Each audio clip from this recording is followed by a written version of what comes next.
जागतिक योग दिनाच्या अनुषंगानं योगतज्ञ डॉक्टर बाळकृष्ण चिटणीस आणि अंजली चिटणीस यांची अपर्णा कल्लोळी यांनी घेतलेली मुलाखत आपण ऐकत आहोत. आज या मुलाखतीचा दुसरा भाग आपण ऐकूया. या कार्यक्रमाचे सादरकर्ते आहेत श्रीनिवास जरंडीकर.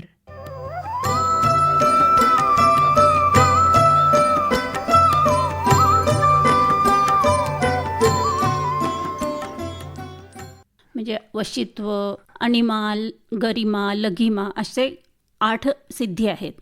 अष्टसिद्धी आहेत. एक श्लोक आहे, कूर्म नाड्याम स्थैर्यम, म्हणजे कूर्म नाड्या ज्या आपल्या शरीरामधल्या आहेत त्याच्यावर जर तुम्ही मन एकाग्र केलं तर तुम्हाला स्थैर्य मिळतं. काही अशा गोष्टी आहेत की तुम्ही जर एखाद्या माणसाच्या मनातल्या विचारांवर तुम्ही मन एकाग्र करू शकता तर त्याच्या मनात काय आहे ते सगळं तुम्हाला कळू शकतं.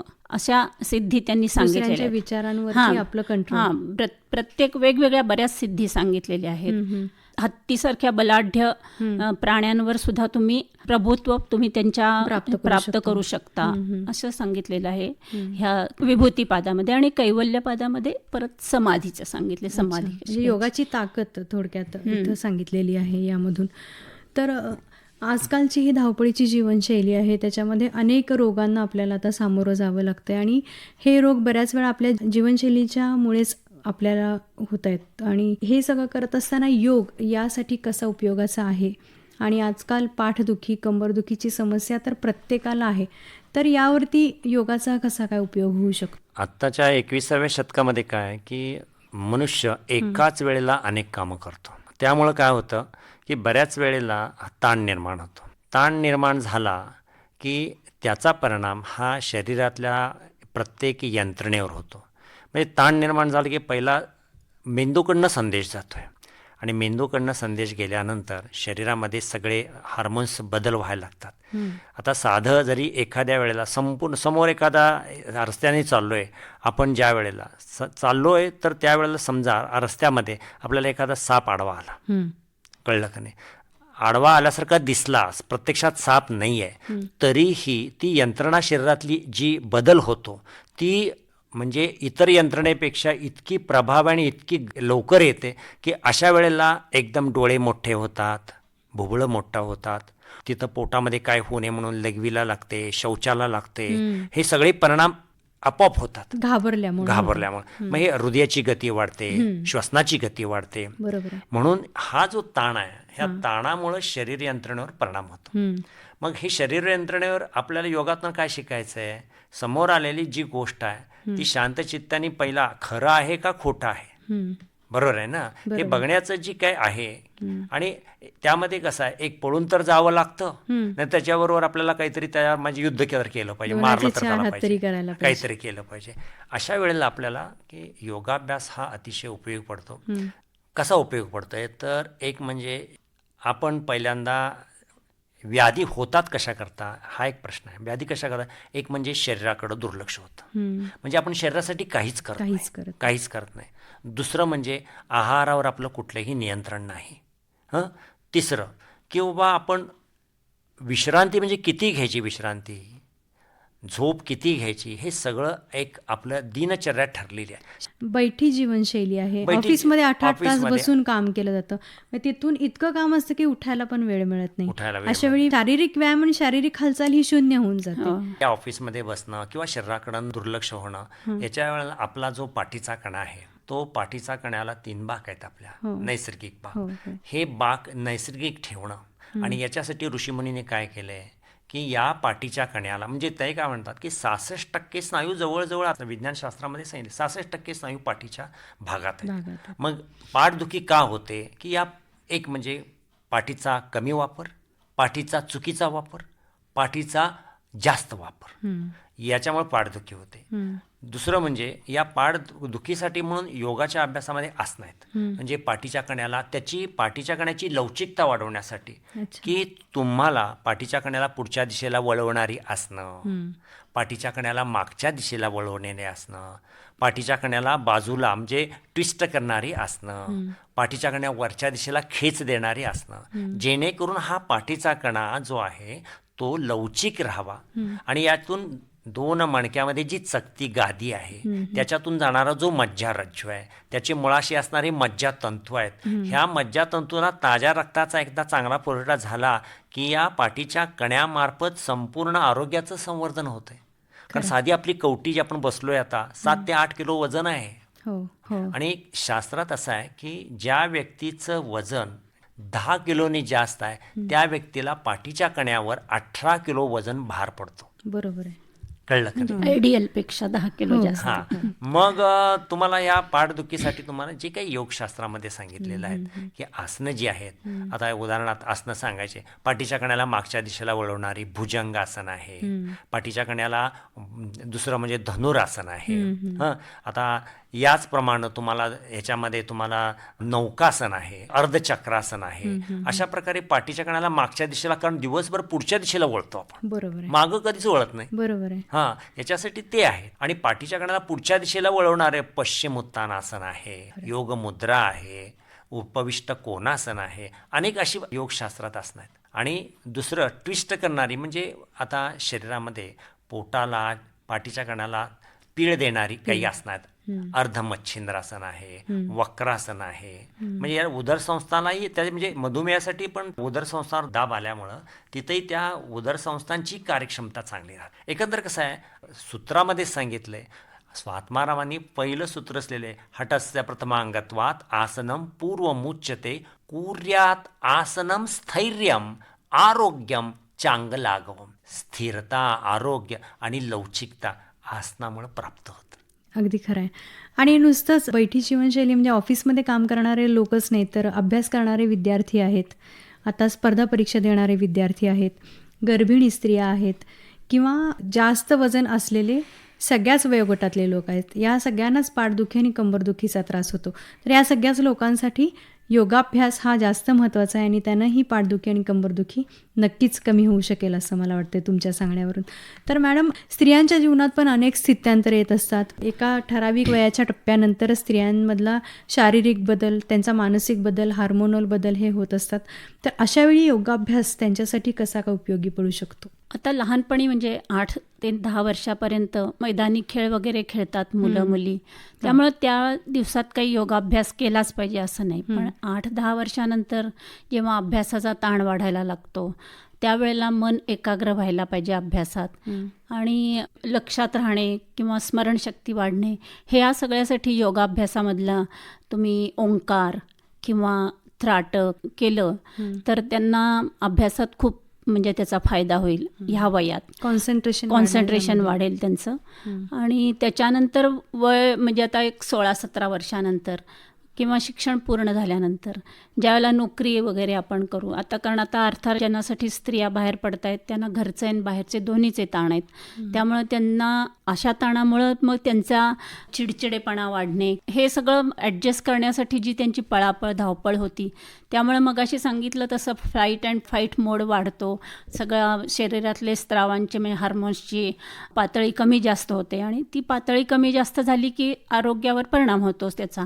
त्यामुळं त्याच्यासाठी जर तुम्ही योगाभ्यास केला त्या वयात तर खूप गरजेचं आहे. आणि त्या वयात म्हणजे बाहेरचं काम करून आणि घरातलं पण सगळं सांभाळण्यासाठी मनशांती आणि योगाभ्यास, शारीरिक म्हणजे योगाभ्यासामध्ये आसनं पण पाहिजे, प्राणायाम पाहिजेत, मुद्रा पाहिजेत आणि थोडंसं मेडिटेशन, ध्यान, हे सगळं केलं तर त्याचा पॉझिटिव्ह सगळा फायदा मनावर होईल आणि काम करण्याची आपली कपॅसिटी वाढेल आणि त्यामुळे त्याचा फायदा स्त्रियांना खूप होईल. त्यामुळे स्त्रियांना तर योगाभ्यास करणे खूपच आवश्यक आहे. जेव्हा स्त्रियांचे शारीरिक बदल होत असतात, मासिक पाळी यायच्या आधी आणि मासिक पाळी आल्यानंतर, त्यावेळी सुद्धा शरीरातली हार्मोनची पातळी खालीवर होत असते. आणि आजकाल आपल्याला असं बघायला जास्त मिळतं की फॅटनेस खूप वाढत चाललेला आहे आणि PCOD, PCOS सारखे अनेक विकार लहान वयातच मुलींना व्हायला लागलेले आहेत. तर हे सगळे कमी होण्यासाठी कुठला योगाभ्यास त्यांनी करावा असं तुम्ही सुचवाल? ह्यासाठी तर पहिली म्हणजे आहार, विहार, विश्रांती. मग मुख्य पहिल्यांदा आहार आपल्या सध्या आपण जो घेतो की फास्ट फूड वगैरे, त्याचा शरीरावर खूप वेगळा परिणाम होतो. त्यातून आपले सप्तधातू त्यांचं संवर्धन होत नाही. त्यामुळं चांगला सात्विक आहार घेणे हे पहिलं महत्त्वाचं आहे. विहार म्हणजे आपलं विश्रांती किंवा आपण रात्री जास्त वेळ जागणे किंवा निसर्गाच्या विरुद्ध सगळं वागणं जाते हल्ली. त्यामुळं ते जास्त असे सगळे प्रॉब्लेम जास्त येतात. नैसर्गिक आहार नाही, विश्रांती नाही आणि व्यायाम नाही. तर व्यायाम हा केलाच पाहिजे. म्हणजे आसनाच्याद्वारे कसं होतं की प्रत्येक शरीराच्या खोलवर भागामध्ये त्याचा परिणाम होतो. त्यामुळं मुद्रांच्यामुळं हार्मोन्सवर त्याचा परिणाम होतो. हार्मोनल चेंजेस कमी व्हायला त्याला मदत होते. त्यामुळे त्यांनी आसनं, प्राणायाम आणि मुद्रा हे हार्मोनल चेंजेसच्या मध्ये ते जर केलं तर त्यांना PCOD किंवा ह्यामधून नक्कीच इन्फर्टिलिटी हे फार झालेलं आहे सध्या. तर ह्या सगळ्यासाठी खूप फायदा होईल आणि हे पहिल्यापासूनच केलं पाहिजे. म्हणजे साधारण आपण हार्मोनल चेंजेस होऊन जेव्हा मुलगी वयात येते त्यावेळेपासून जर केलं तर त्यांच्या शरीरावर एक प्रकारचं त्यामुळं ते हार्मोन्सचं बॅलन्स व्यवस्थित राहील आणि त्यामुळं जरी अगदी 50-55च्या वेळेला जेव्हा मेनोपॉजच्या वेळेला सुद्धा त्याचा परिणाम आसनांच्यामुळं आपलं मनःशांती पण राहील आणि आपल्या शरीराला जे व्यायाम जो गरजेचा आहे तो होईल आणि त्यामुळे आपलं हार्मोनल बॅलन्स व्यवस्थित राहील. म्हणजे वयात येतानाच या गोष्टींची काळजी घेतली तर म्हणजे मेनोपॉजपर्यंत त्यांचं स्त्रियांचं आरोग्य व्यवस्थित राहील. म्हणजे PCOD, PCOS सारख्या समस्यांना पण लहान वयात सामोरं जावं लागणार नाही. सूर्यनमस्कार ह्याच्यामुळे जर वजन आटोक्यात यायला नक्कीच मदत होते. सूर्यनमस्कार म्हणजे ही एक आसनाची साखळीच आहे. त्याच्यात बीजमंत्र आहे, प्राणायाम आहे, सगळंच आहे. त्यामुळे जरी नुसता सूर्यनमस्काराचा जरी अभ्यास केला तरी सुद्धा खूपसा फायदा होतो. एका सूर्यनमस्कारामुळे 7 ते 8 कॅलरीज बर्न होतात असं सांगितलेलं आहे. तर सूर्यनमस्कार जरी रोज 12 मंत्रासह आणि प्रार्थनेसह घातले तरी त्याचा खूप फायदा आहे. खूपच फायदा आहे त्याचा. सर्वांग सुंदर व्यायाम म्हटलेला आहे सूर्यनमस्काराला. तर स्त्रियांनी हा अगदी सोपा व्यायाम करायला तर काहीच हरकत नाही. बरोबर. सौंदर्य योगाविषयी काय सांगाल? आता स्त्रियांचा विषय निघालाच आहे तर सौंदर्य योगाविषयी थोडंसं आम्हाला तुमच्याकडून जाणून घ्यायला आवडेल. सौंदर्य हा तर स्त्रीचा वीक पॉईंटच आहे. प्रत्येकाला आपण फिट असावं, सुंदर असावं असं वाटतंच. प्रत्येकाला त्याची आवड असते. परंतु प्रेझेंटेबल राहणं हे आवश्यक आहे ह्या दिवसात. परंतु नुसतंच शारीरिक सौंदर्य ह्याच्यापेक्षा सुद्धा मानसिक तुमचं ज्या वेळेला आरोग्य चांगलं असेल, मनाचा आरसा आपलं शरीर आहे, मन जसं असेल त्याप्रमाणे आपला चेहरा दिसेल.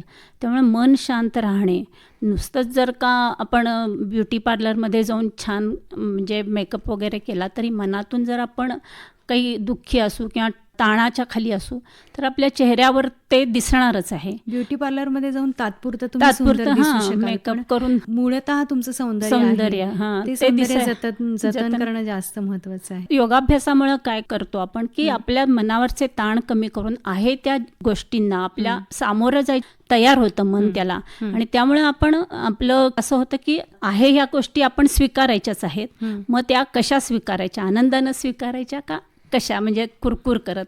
तर आपण ते आनंदानं स्वीकारतो त्याला.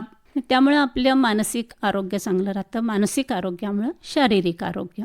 मुख्य कारण हल्ली सायकोसोमॅटिक रोग जे म्हणतात म्हणजे BP, हायपरटेन्शन किंवा हृदयरोग हे सगळे, शुगर हे सगळे सायकोसोमॅटिक म्हणतात की मनोकायिक रोग जे आधी मनावर होतात आणि मग ते शरीरावर दिसतात.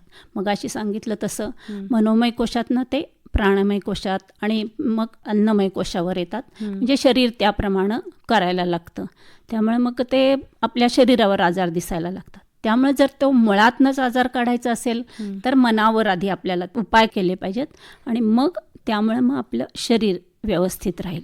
मानसिक आरोग्याचे परिणाम हे म्हणजे त्वचेवरती, केसांवरती आणि एकूण आपल्या वजनावरती या सगळ्यावरती मानसिक आरोग्याचा परिणाम होतो. म्हणजे मानसिक आरोग्य योगाभ्यासामुळे जर नीट राहिलं तर नक्कीच स्त्री आपलं मूलतः मिळालेलं आपलं सौंदर्य आहे ते टिकवू शकेल असं म्हणायला हरकत नाही. हे जे मानसिक आणि शारीरिक सौंदर्य आपलं आहे, हे मानसिक आणि शारीरिक सौंदर्य तुम्ही म्हणाल्याप्रमाणे शारीरिक आपलं जे आरोग्य आहे ते आतून व्यवस्थित असणं फार गरजेचं आहे. या आरोग्याविषयी जेव्हा आपण बोलू तेव्हा त्याच्यामध्ये नाडीशुद्धी हा एक खूप महत्त्वाचा फॅक्टर असतो. तर नाडी शुद्धीकरणाविषयी थोडंसं आम्हाला सांग. शरीरामध्ये जे त्रिदोष आहेत, वात, पित्त, कफ, हे जोपर्यंत नियमित आहेत, कंट्रोलमध्ये आहेत, तोपर्यंत आपल्याला काही प्रॉब्लेम होत नाही. परंतु ज्या वेळेला वात पित्त हे किंवा एखादं त्यातलं वाढायला लागतं तेव्हा पहिला त्याचा परिणाम काय होतो, जे आपले जे सप्तधातू आहेत या सप्तधातूरही परिणाम होतो. कळलं का नाही? आणि आपले 13 प्रकारचे वहन होतात त्याच्यातनं ते सुरू होतं आणि शरीराकडे संपूर्ण पेशींच्याकडे जायला लागतं. तर याच्यासाठी आणि यातून हे शरीर हे यंत्रच आहे. शरीर जेव्हा यंत्र चालू असतं त्यावेळेला यातून काहीतरी आपल्याला केमिकल्स निर्माण होतात, मल निर्माण होतो, नाकाच्या भागामध्ये आपल्याला चिकटा निर्माण होतो, कारण सर्दी पडसं खोकला याच्यातून वात पित्त कफ हे होतंच. मग हे टाळायचं असेल किंवा आपल्या ज्या नाड्या आहेत शरीरामध्ये 72,000 नाड्या आहेत असं सांगितलेलं आहे योगशास्त्रामध्ये.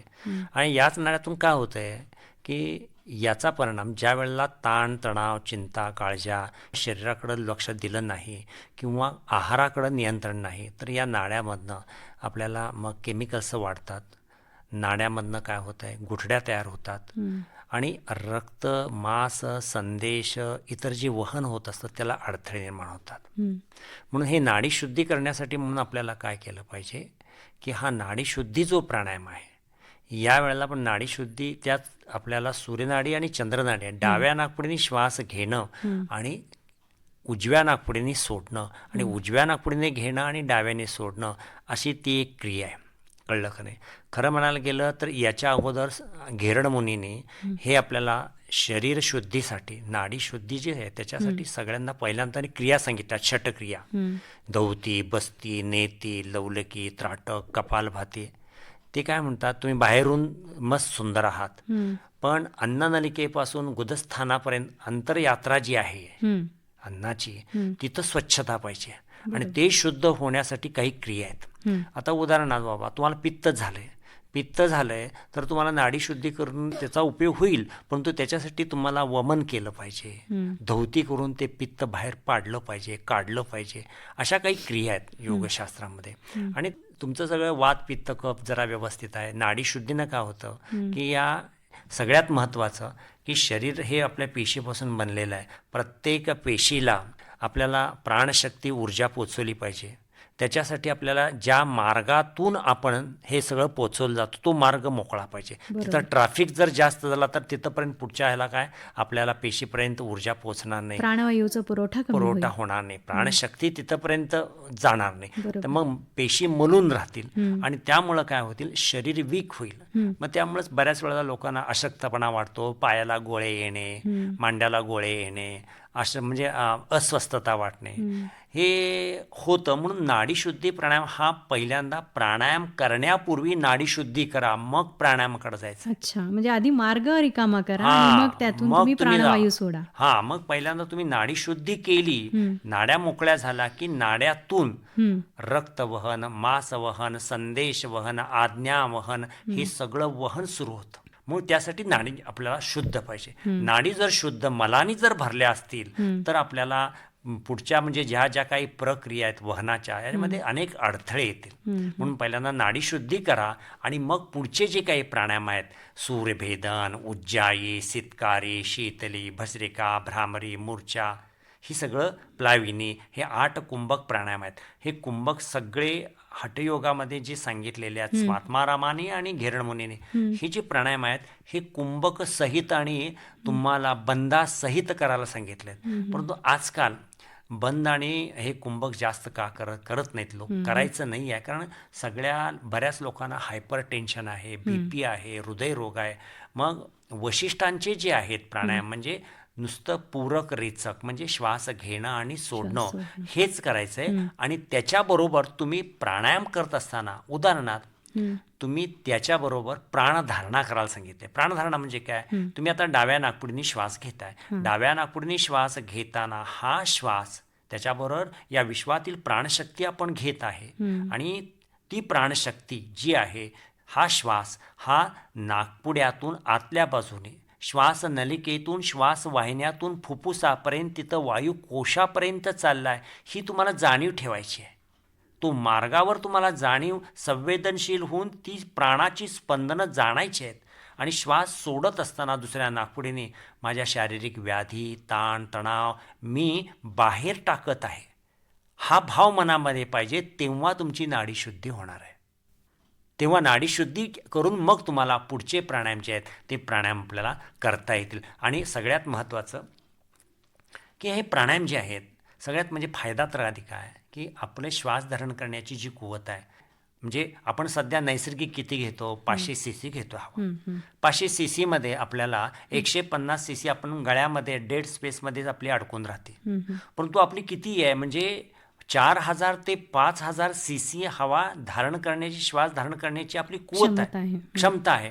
परंतु आपण काय दैनंदिन जीवनामध्ये आपण घेत नाही आहे. आणि अशा वेळेला काय होतं की आपले जे संपूर्ण वायुकोश आहेत, 50 ते 70 कोटी वायुकोश आहेत असं सांगितलेलं आहे. हे वायुकोश काय सगळे प्रज्वलित नसतात, परंतु जेव्हा तुम्ही प्राणायामाचा अभ्यास करता तेव्हा हे सगळे तुमची श्वास धारण करण्याची कुवत ती जवळजवळ म्हणजे 5 ते 8 पटपर्यंत वाढते. म्हणजे 4000 ते 5000 cc श्वास धारण करण्याची कुवत वाढते. वायुकोश प्रज्वलित होतात. वायुकोश प्रज्वलित झाले तर तुम्हाला एक 4 जिने चालले तर धाप लागणार नाही. अच्छा, एवढी ताकद निर्माण एवढी होते. ताकद आपल्या शरीरामध्ये निर्माण होते. कळलं का नाही? प्राणशक्तीचा संचय केला जातो. कळलं का नाही? हा प्राणायाम म्हणून ऋषीमुनी काय सांगतात आपल्याला, प्राणायामैरेव सर्वे पशुष्यंती मला इति आचार्याणाम तू केशा चिदन्यत कर्मन सम्मतम. म्हणजे तुम्ही प्राणायाम केला तर बाकी काही करायची गरज नाही, एवढ्यासाठीच ते सांगतात आपल्याला. अच्छा, आपल्या शरीरामध्ये जी षटचक्र असतात त्यांच्याविषयी काय सांगाल? ती षटचक्र म्हणजे काय की आता आम्ही 72,000 नाड्या सांगितल्या. आता ही चक्र म्हणजे काय आहेत? आपल्या पाठीच्या कण्याच्या मुळातून उजव्या बाजूनी वळसे घेत घेत उजव्या नाकपुडीपर्यंत आलेला एक प्राणसंचाराचा मार्ग आहे. ती म्हणजे सूर्यनाडी, याला पिंगळा नाडी पण म्हणतात. दुसरं, पाठीच्या कण्याच्या मुळातून डाव्या बाजूनी वळसे घेत घेत डाव्या नाकपुडीपर्यंत आलेला प्राणसंचाराचा मार्ग आहे, त्याला चंद्रनाडी किंवा इडा नाडी म्हणतात. आणि आपल्या पाठीच्या कण्याच्या मुळातून बरोबर मध्य भागातून वरच्या दिशेने ब्रह्मरंध्रापर्यंत आलेला एक प्राणसंचाराचा मार्ग आहे, त्याला आपल्याला सुषुम्न नाडी सांगितलेलं आहे. आणि हे जे 2 नाडी आहेत, सूर्यनाडी चंद्रनाडी, ही खालून वर येत असताना जिथं जिथं एकमेकाला बिलगतात, भेटतात, ती आहेत शक्तिस्थानं, षटचक्र. अच्छा, कळलं का नाही? आता ही षटचक्र जी आहेत काय, ही आपल्या शरीरामध्ये महत्वाच्या अवयव आणि हार्मोन्सच्या ठिकाणी आहेत. अच्छा, कळलं का नाही? हा, म्हणून या षटचक्राला महत्व आहे. आणि ही षटचक्र अशी शरीर चिरून किंवा कापून दिसत नाहीत.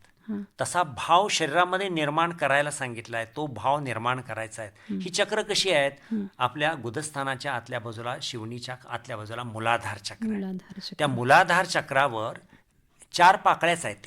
त्याच्या त्या 4 पाकळ्यावर बीज अक्षर आहेत. सम, शम, शम, वम, हे 4 त्याच्यावर अक्षर आहेत.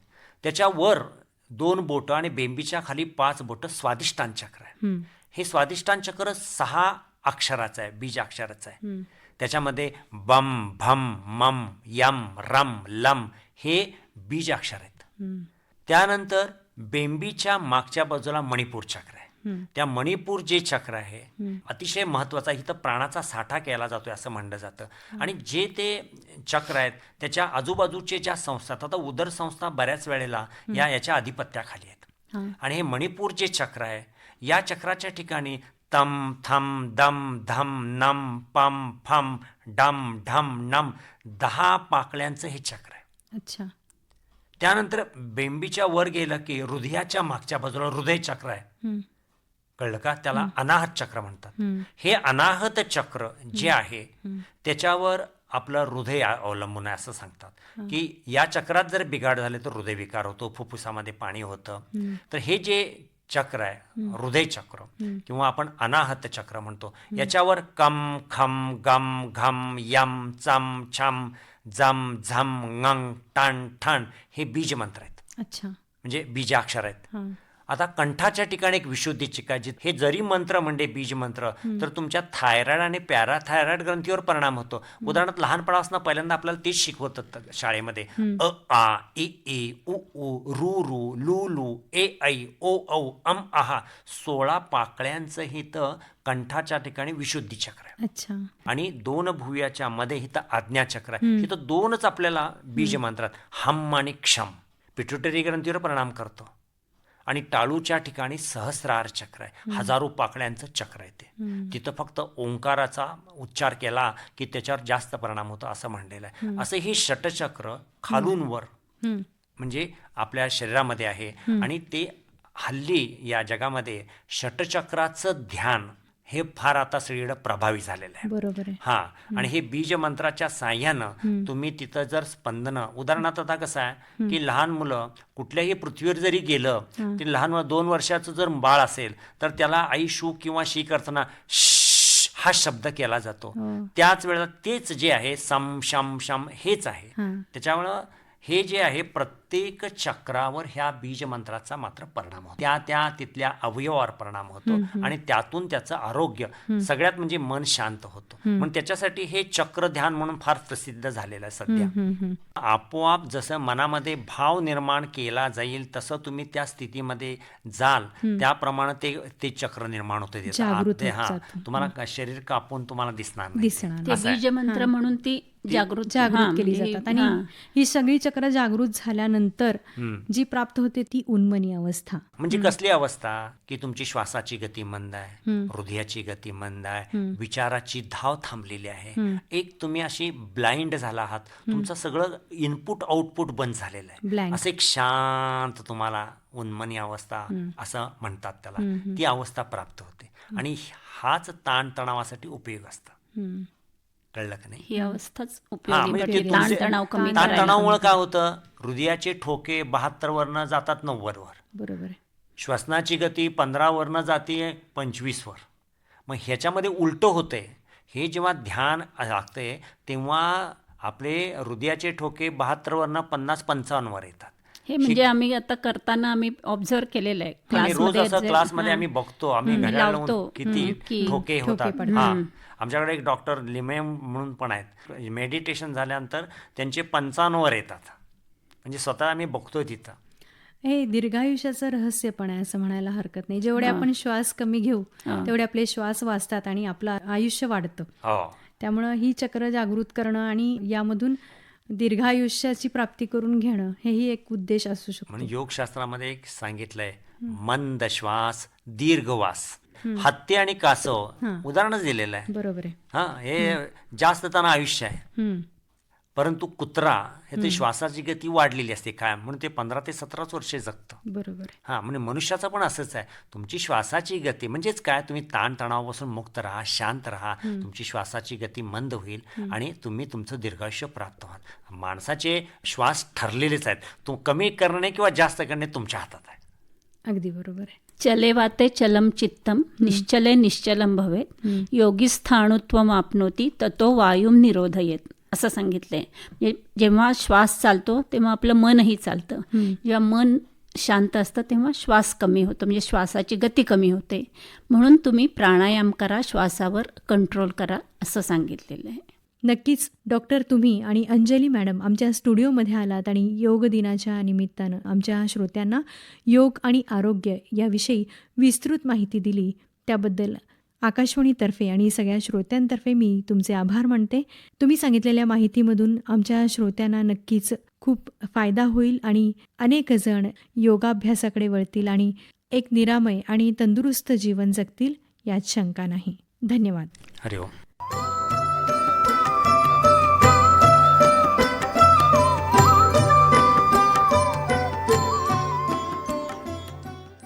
जागतिक योग दिनाच्या अनुषंगानं योगतज्ञ डॉक्टर बाळकृष्ण चिटणीस आणि अंजली चिटणीस यांची अपर्णा कल्लोळ यांनी घेतलेली मुलाखत आपण ऐकली.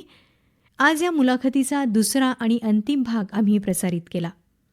बरं तर रसिकहो, याबरोबरच आजचा कार्यक्रम आता समाप्त करत आहोत. या कार्यक्रमाचे सादरकर्ते होते श्रीनिवास जरंडीकर.